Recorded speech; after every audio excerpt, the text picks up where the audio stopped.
qual é a missão da igreja nos últimos dias. Na perspectiva bíblica, o que a Bíblia diz a respeito da missão da igreja? Vocês sabem qual é a missão da igreja? De maneira que você nunca ouviu falar, mas vamos estar abordando neste vídeo. Portanto, se inscreva neste canal, deixe o seu like, compartilhe para juntos proclamarmos o Evangelho de Jesus Cristo. Queridos, vivemos dias proféticos. A escatologia bíblica está cumprindo dia após dia. O mundo está vivendo uma crise espiritual, moral e social. Enquanto muitos dormem, a igreja é chamada a vigiar, a trabalhar e anunciar o Evangelho de Jesus Cristo. Está escrito: e este Evangelho do Reino será pregado em todo o mundo, em testemunho a todas as nações. Mateus 24, verso 14, disse Jesus: a volta de Cristo é certa. A missão da igreja, ela é urgente. Quem entende o tempo não desperdiça as oportunidades. Número 1, a igreja foi chamada para evangelizar. Mateus 28, verso 19 ao 20, está escrito: e disse-lhe Jesus: portanto, ide, fazei discípulos de todas as nações, batizando em nome do Pai, do Filho e do Espírito Santo. A grande comissão, ela não é sugestão, é uma ordem direta do Senhor Jesus. A igreja não existe apenas para cultos, mas para alcançar as almas perdidas.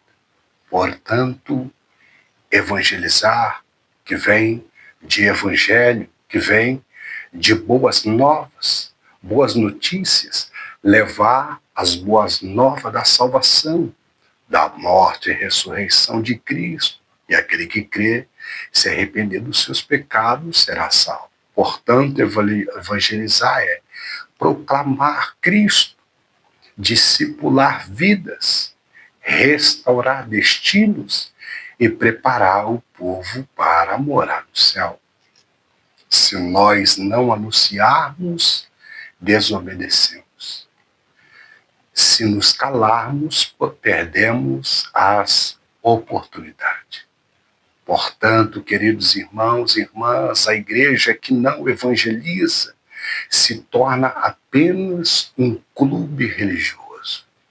Quem ama Jesus não consegue ficar calado sobre ele. Número 2. O poder do Espírito Santo na missão. Atos dos Apóstolos, capítulo 1, versículo 8, está escrito: mas recebereis poder ao descer sobre vocês o Espírito Santo.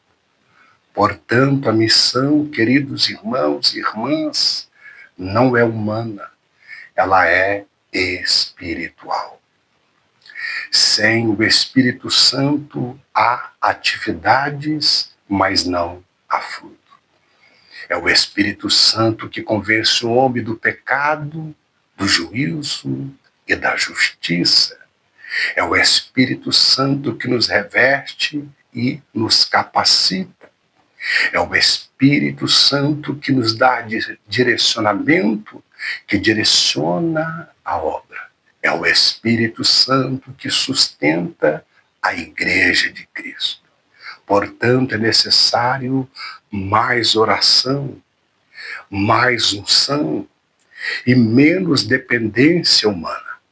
É necessário sermos cheios do Espírito Santo de Deus.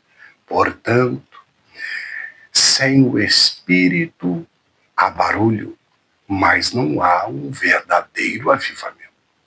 Unção, queridos irmãos e irmãs, não se fabrica, se recebe do trono da graça de Deus na sua presença.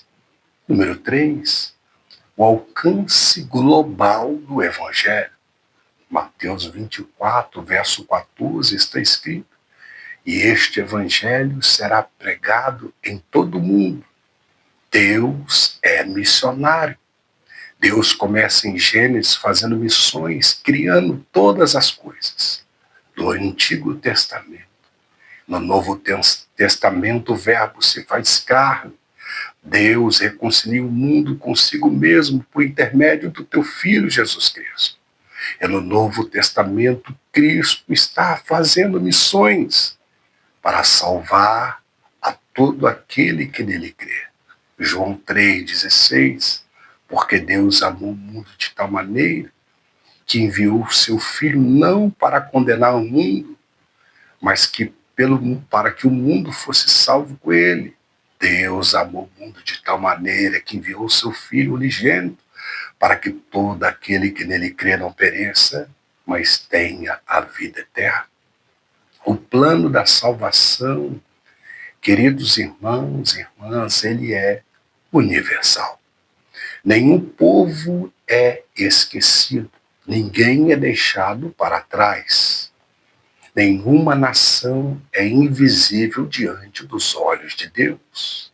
A igreja alcança as vidas através de missões, através da internet, como estamos fazendo agora, pela mídia, pelo testemunho pessoal de vida.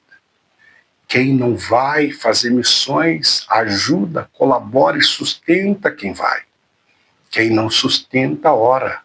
Quem não ora, se omite. O céu investe em quem investe em almas. Onde a igreja chega, a luz de Cristo resplandece e vence as trevas. Número 4, vivendo na expectativa da volta de Cristo. Apocalipse 22, verso 12, está escrito: e eis que cedo vem. A igreja não vive para este mundo. Nós vivemos com os olhos na eternidade, em Cristo Jesus, por meio da fé. A esperança da volta nos purifica.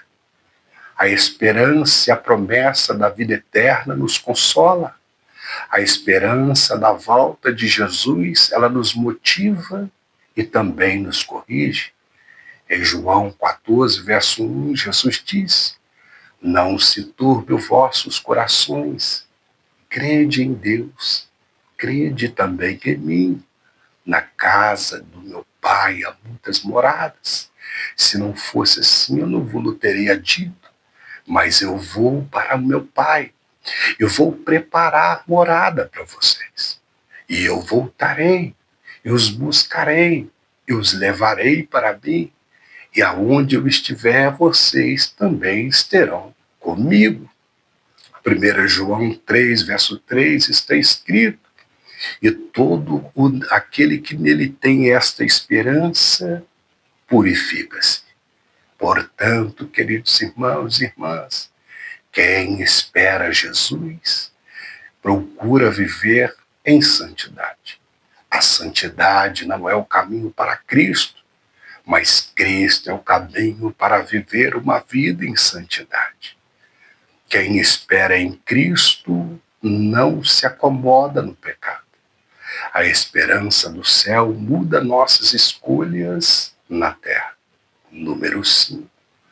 Quais são os desafios da igreja nos últimos dias? 2 Timóteo 3, verso 1 ao 5, está escrito: nos últimos dias sobrevirão tempos difíceis. Os tempos são marcados por frieza espiritual, apostasia, mundanismo, relativismo bíblico. Muitos querem receber a bênção, mas sem cruz, glória sem renúncia, coroa sem fidelidade. A igreja precisa permanecer firme na palavra e não negociar os princípios.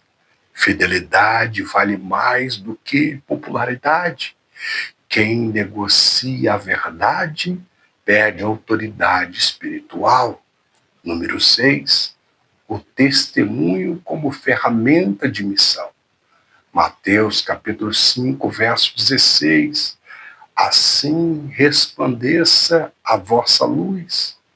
O maior sermão é a nossa vida.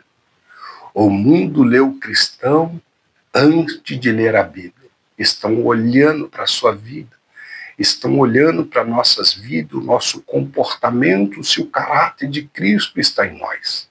Nossa vida fala em casa, nossa vida dá testemunho no trabalho, nossa vida dá testemunho na rua, nossa vida até na internet, dar testemunho influencia. Coerência gera autoridade espiritual. Hipocrisia destrói o testemunho. Uma vida santa, ela abre portas mais do que 1000 palavras não abrem. Onde há caráter, Deus confirma com poder. Número 7, a colheita final e o prestígio eterno. João capítulo 4, verso 35. Levantai os vossos olhos, e vede os campos. Daniel 12, verso 3 está escrito: os que muitos ensinam a justiça resplandecerão.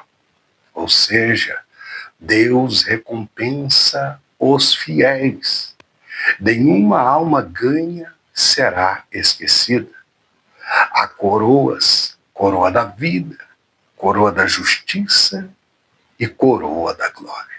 Portanto, queridos irmãos e irmãs, trabalhe hoje, celebre no céu amanhã.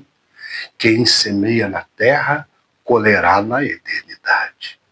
Almas são tesouros que nunca perdem valor. Jesus disse que uma alma para o Pai vale mais do que o mundo inteiro. O Salomão disse também em Provérbios que aquele que ganha alma, sábio é.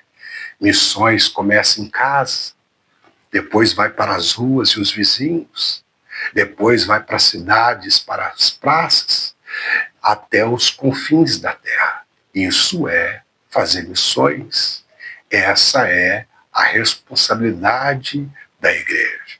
Conclusão: a igreja vive entre 2 momentos. A primeira vinda, a cruz. A segunda vida, a glória eterna. Até Cristo voltar, nossa missão é clara, queridos: pregar o evangelho, discipular, orar, amar uns aos outros cordialmente e perseverar, pois aquele que perseverar até o fim será salvo. Ser fiel até a morte e dar-te-ei a coroa da vida. Apocalipse 2, verso 10. Portanto, a igreja que entende o tempo não perde a missão. Meus irmãos, a paz do Senhor Jesus. Até o próximo vídeo.